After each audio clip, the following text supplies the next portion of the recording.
दिव्यांग के माँ सुजाता चली एक नया चाल। किचन में कुकर फट गया तो राधिका पर लगाई इल्जाम और दिव्यांग निकाल देंगे राधिका घर से बाहर। जी हाँ दोस्तों, सीरियल मन अति सुंदर में आने वाला कमेंट ट्रैक बहुत शानदार होने वाला है। जब राधिका कुछ पढ़ रही थी तो कली चाय बनाकर लाती है राधिका के लिए। राधिका यह देखकर खुश हो जाती है और राधिका जैसे ही चाय पीने वाली थी तब तक गिलास टूट जाता है। दिव्यांग उस गिलास को आकर पकड़ लेता है और बोलता है कि डॉक्टर राधिका थोड़ा अपने ऊपर ध्यान रखिए। राधिका उस वक्त कुछ नहीं बोलती है। थोड़ी देर के बाद बोलती है कि इस चाय को फूंक के पीने में बहुत मजा आता है। अब बात सुनकर दिव्यांग कुछ पुराने बातें याद आने लगता है और दिव्यांग बोलता है कि डॉक्टर राधिका आप चाय पी लीजिए, मैं चलता हूँ। ऊपर से दिव्यांग के माँ देखकर बहुत ज्यादा गुस्सा हो रही थी। राधिका चल जाती है किचन में क्योंकि दिव्यांग बोला था कि सभी लोगों को स्वास्थ्य खाना खिलाने में मुझे बहुत आनंद मिलता है और मुझे बहुत अच्छा लगता है, इसीलिए वो किचन में जाकर खाना बना रही थी राधिका। वहीं पर सुजाता आती है और बोलती है कि तुम कभी नहीं सुधरोगी राधिका, और बहुत ज्यादा बोलती है राधिका को। किचन से निकल के चली जाती है राधिका और दिव्यांग की माँ सोचती है कि इस कुकर का रबड़ निकाल लेती है ताकि गर्म होकर फट जाए, और दिव्यांग इसको बहुत ज्यादा बोले और घर से निकाल दें। और सुजाता अपना काम करने लगती है और सब काम कर लेती है तो जाकर छुप के देखने लगती है कि अब राधिका आएगी, लेकिन उस वक्त दिव्या आ जाता है और बहुत ज्यादा डर जाती है सुजाता कि कहीं कुकर ना फट जाए और दिव्यांग को चोट ना लग जाए। इससे पहले मैं चली जाती है उसके सामने। दिव्यांग के सामने चुप जाती है तो दिव्यांग बोलता है कि आप कहाँ थी माँ। सुजाता बोलती है कि बेटा तुम क्या कर रहे हो किचन में, तुम बाहर जाओ। फिर दिव्यांग थोड़ा बहुत सवाल पूछता है और बाहर चल जाता है। सुजाता फिर से छुप जाती है उस दरवाजे के पास। राधिका जा ही रही थी तब तक वह कुकर फट जाता है और बहुत तेज आवाज करता है। सारे लोग घर के आ जाते हैं और हैरान हो जाते हैं। दादी बोलती है कि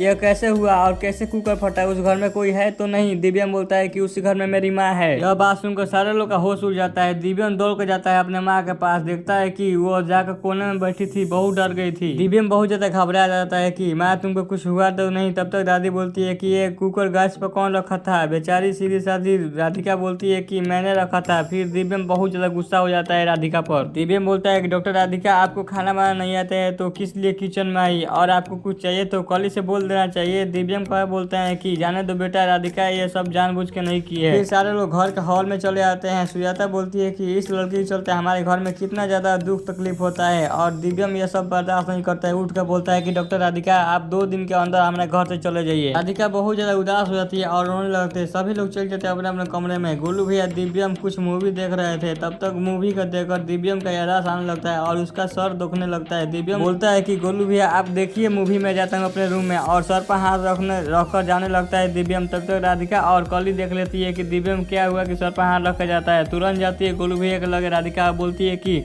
दिव्यांग के क्या हो गया कि सर पर हाथ रख के जा रहा था। तो गोलू भैया सब बताएं कि मैं मूवी देख रहा था और उसको कुछ मूवी में से क्लिप देख लिया, इसलिए उसका सर दिखने लगता है। राधिका बहुत ज्यादा खुश हो जाती है कि उसका याददाश्त आने लगा है। कॉली भाभी से बोलती है कि आप लोग वादा कीजिए हमसे कि हमारे साथ आप लोग दोनों अमृत देंगे। कॉली भाभी और गोलू के बिना सोचे हुए अपना हाथ बढ़ाते हैं और बोलते हैं कि तुम बताओ मुझे क्या करना है। नया चाल चलती है राधिका दिव्यांग के याददाश्त वापस लाने के लिए और गोलू भैया से कार्टून में कुछ बाहर से मंगवाती है। गोलू भैया के देख लेती है सुजाता और उसको शक हो जाता है कि गोलू आजकल ऐसा हरकत क्यों कर रहा है, और चीजें चली जाती है राधिका के कमरा में। देखती है कि दरवाजा बाहर से बंद है और भीतर से झाँक के देखने लगती है तो राधिका केवल दिख रही थी। फिर सुजाता कमाई ढबड़ाने लगती है कि राधिका दरवाजा जल्दी खोलो, क्या कर रही हो अंदर, नहीं तो मैं सारी घर वालों को बुला देंगी। राधिका बहुत ज्यादा डर जाती है और गोलू भैया कली को पलंग के नीचे घुसाती है और बोलती है कि तुम लोग यहीं रहो, मैं संभालते हुए राधिका दरवाजा खोलती है। सुजाता जल्दी से जाती है घर में और चारों तरफ देखती है लेकिन कोई नहीं दिखता है। फिर सुजाता का थोड़ा शक कम हो जाता है और सोचने लगती है कि खैर कोई होगा और चली जाती है। आप लोग क्या लगता है कि इस बार राधिका अपने चाल में कामयाब होगी और दिव्यांग के याददाश्त वापस लाएगी? तो अपना कमेंट जरूर बताएं और इसी तरह की वीडियो देखने में चैनल सब्सक्राइब कर लाइक कर सके। मिलते हैं नेक्स्ट वीडियो में, तो जय हिंद।